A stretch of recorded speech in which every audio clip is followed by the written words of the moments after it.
Hi, this is Tracy with the Rhapsody Art Barn, and I'm here showing you guys that I'm gonna blend this thrift flip find. I've already primed it with some bonding primer. I used the Pentart bonding primer. Comes in this 8-ounce. It also comes smaller, so if you're doing smaller projects, you can. And bonding primer will work on glass. It'll work on anything slick, even marble tops. You know, bonding primer is great stuff. The reason I used the bonding primer on this, simply because I wanted to cover the dark nautical stripes that somebody had painted on here.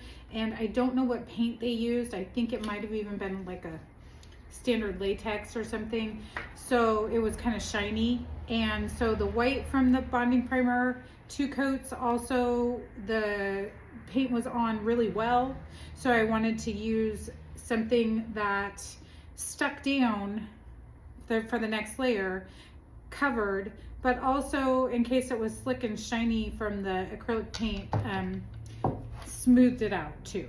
Okay, so this is dry. I've already put the primer on 2 coats, and now I'm gonna move on to my blending. So today I'm gonna be using DIY paint. I've got 2 colors. I have a sandy blonde, faded burlap. Faded burlap is a little more brown than the sandy blonde. And then I have the prairie gray right here. So I'm gonna do a little blend technique, and for that, I'm gonna be using 2 brushes. I like to have 1 for each color. I have my handy dandy mister bottle and the paint. So for this project, I'm going to be putting an inlay on top. I'm going to be putting a transfer. I don't know what I'm talking about today, on top. So the blend of these 2 colors is what I'm kind of creating, the lighter in the middle and maybe blend out to a darker. I'm gonna get my base coat down, and then I'm going to have a live video on Facebook on putting the inlay down in the center. So we're going to start with this, and I'm going to wet one of my brushes, and I think I'm going to start actually with this flat DIY paintbrush. I'm using DIY paint, so DIY paintbrush, and I'm going to go right into this dark color, and you can mist any part of your project. You can mist the paint itself, the brushes, and also the project. There's no wrong way to paint with this stuff, but the water spreads it out nice and smooth. The more water, of course, the more translucent the paint will become. So if you don't want that, you want to go straight in. This is my first coat, so I'm just trying to spread it nice and smooth. And water helps to do that. It also helps to blend. So you cannot blend dry paint. So if you're doing a blend, you want your mister bottle handy. 2 paintbrushes help, and we're going to blend the 2 together once I start getting my little outline done here of what I want to do. This is a large coffee table piece. I don't know if you can even see it. I'll push it back a little. A large coffee table piece. You can use it on top of an ottoman, like a tray. You could use it as a tabletop, I guess, if you wanted to, because it's quite large. But it's kind of those, you know, set it on the square ottoman type trays. And it's going to be a focal point. You could use it in the center of the table with lots of nice, fun little wooden risers in the center, some plants, you know, make a little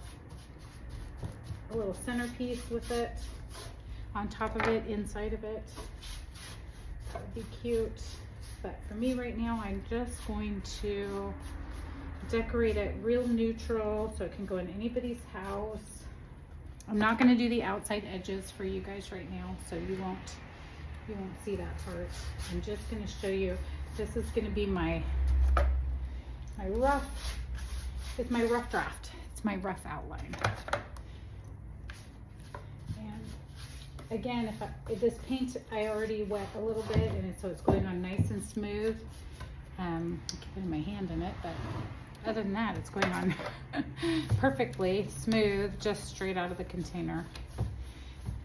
And And it's nice and thick because it's a clay base, so it covers well and it sticks to everything, this DIY paint. Now you can blend and keep re-wetting it. It never sets up. It'll dry, but it won't set up until you seal it with either wax or a clear top coat. You can use a dark and decrepit or a gray top coat as well. They do have two other colors than clear, and that would do it as well. But most of our top coats are clear. Okay, so you can see how much paint that used to get that kind of rough outline. If you want to spread it, you can spread it out and make it thinner. You can see I keep putting my hand on it. That's why I'm wearing gloves. But pretty much it does not self-level, so pretty much what you put it down as is what it's going to stay as. So if you're going to smooth it out, you want to smooth it out with your brush. This is my first layer, but I do not want any drips or bumps or edges. So as I go, especially when I get to the second color, you'll see me go back in and smooth it out as I go, because I want it nice and smooth. I'm gonna have to re-wet this as I bring in the second color, because this will not blend when it's this dry. It's already drying. This stuff dries super well, super quickly. Okay, so now my next color is called Faded Burlap, and grab a stir stick. Heavily pigmented, this paint, so you can stretch it out with a ton of water and it never gets to where the color fades. Okay, so here's my blendy brush. I'm actually going to grab a third brush to lay down this paint. These are all DIY paint brushes.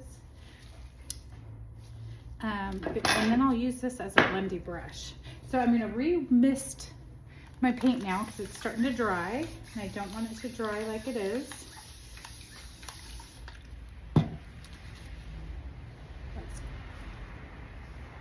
Normally I do not dip straight into this container, but for this purpose I am. I'm going to go down my middle.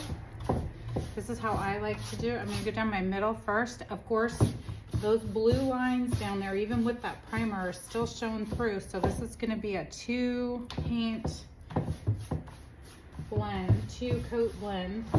Now I'm going to bring my brush in the same direction. I don't really want to re-dip. I should put it in a container. I'm going to blend it in the same direction so that my paintbrush has the same color on the edges that it does. So the dark is on one side and the light is on another.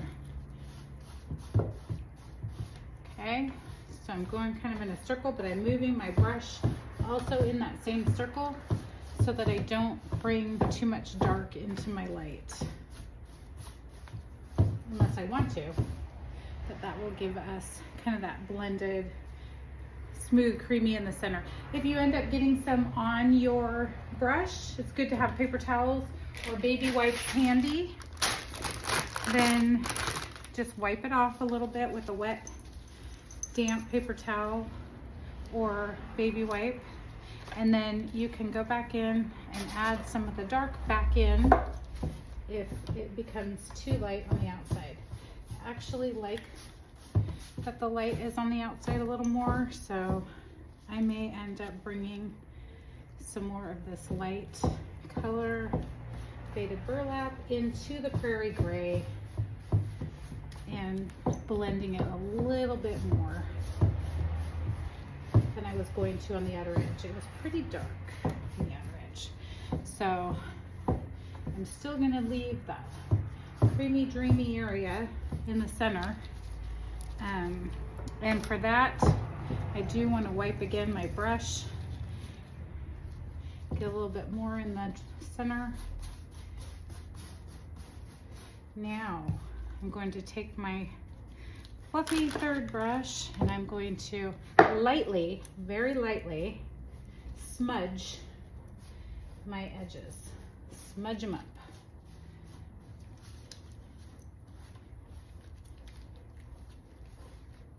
And bring it all together. Again, first coat, it's not gonna be perfect. It's not gonna cover everything. I'm pulling paint off at this point because I'm actually gonna get a dry towel now.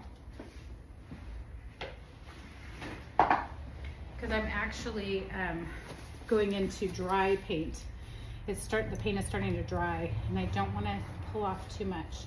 So I'm just gonna do a light smudge with this wonderful fluffy big brush and bring it all down to where it's smooth. It does not have to be pretty at this point. It just has to give me a rough draft of where I'm gonna go dark and where I'm gonna go light. Okay, so I'll let that dry.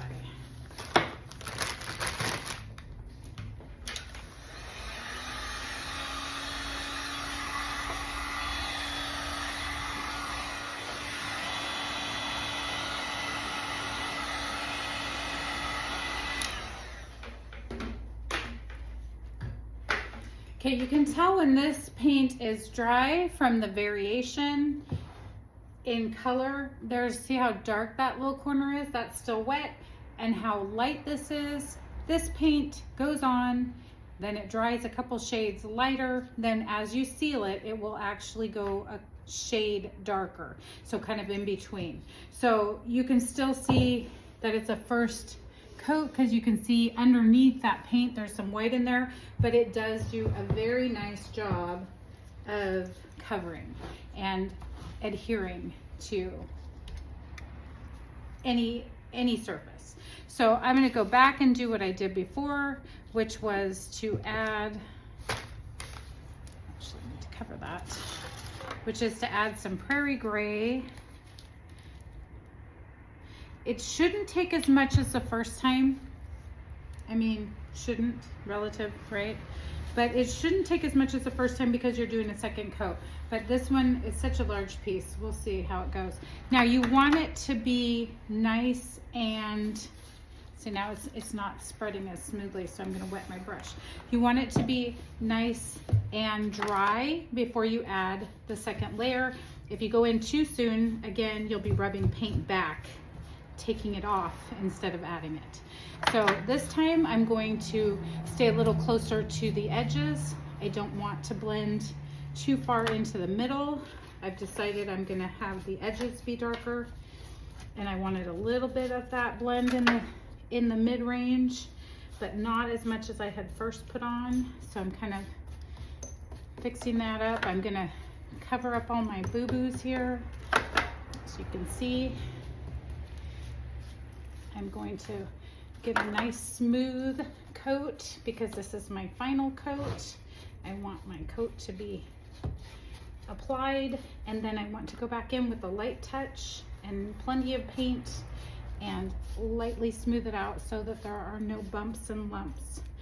Again, clay-based paint, so it will create lumps if you don't use enough water or if you're not light-handed. Go along this edge, do the same thing. We're going to have to blend the paint again, so we are going to have to get it damp again as it dries, but we do want it to go on nice and smooth. So I'm actually using more paint this time because I'm actually taking this paint to the edges of everything and covering. So I'm going to have to use a little bit more than I put out. Okay. I do not like to waste my precious paint. I'd rather just keep adding more if I need to. And this stuff spreads because it's so pigmented. It spreads out with water very well. Okay. Now remember, my outside is not painted, so I can still touch it. And I'm go in and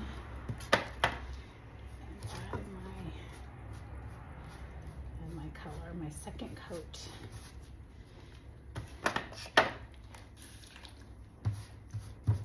And blend it in. Okay. That corner I've actually pulled off some paint. I think it was still wet. Don't worry about that. You can go back in and touch up, but the majority of this is smooth and covering very well. And keep it nice and moist so that I can come back in with my second color and blend it.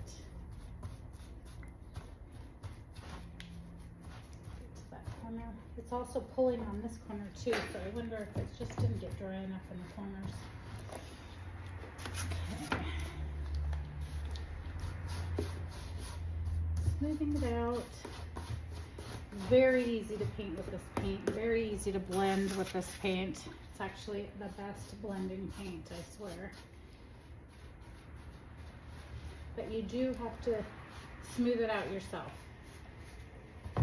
Unlike a self-leveling all-in-one, you do have to go back in and do your light strokes over it and mist it if it's not working, and spread it out. Okay, now I'm gonna mist the whole thing down in the base. We don't need to blend the sides. I'm gonna leave the sides dark. I kind of like the blended inside and the dark outside. We can also touch up the outsides. And we're gonna take our second color, which is the faded burlap. And we're gonna go right into the center again. Remember? Right into the center where we want it the brightest. We want this to be our canvas, so to speak. We want a bright inside. And you can take it one step further and have an even lighter color on the very middle. I typically do blend 3 colors together, but for this piece I'm going to do such a beautiful transfer that I think I want the transfer to be the centerpiece rather than my painting. So this will be kind of more faded and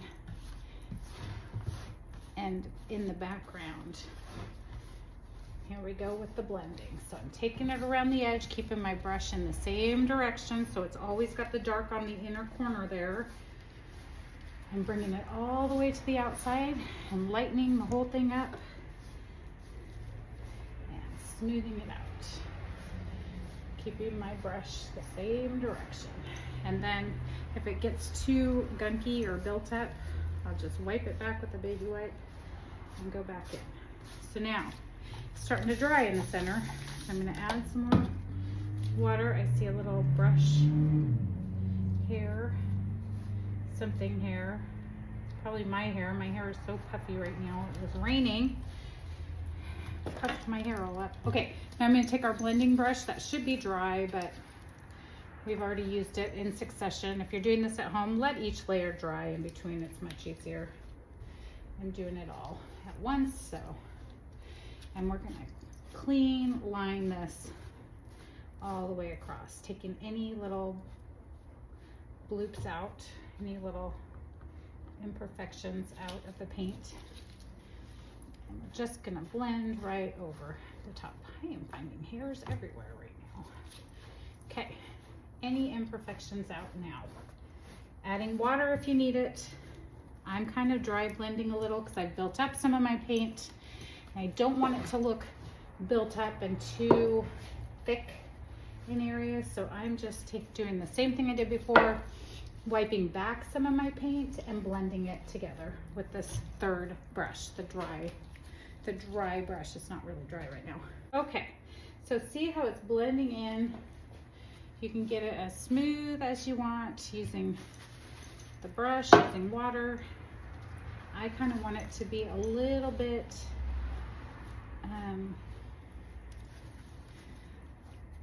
framed out for my centerpiece, but I think that's pretty darn good. If you find yourself getting lines go right over the whole thing and smudge the two colors together so you don't have those lines. Creating the outlook you want. You can square it off, you can round the corners. That's a preference. And a light touch. I'm doing a real light touch. And there is our faded. If you want to add more light or add more dark, now's the time to do it. Just add more water in order to blend. Okay, so there is my faded piece, and I'll keep playing with it until I love it. Thanks for watching.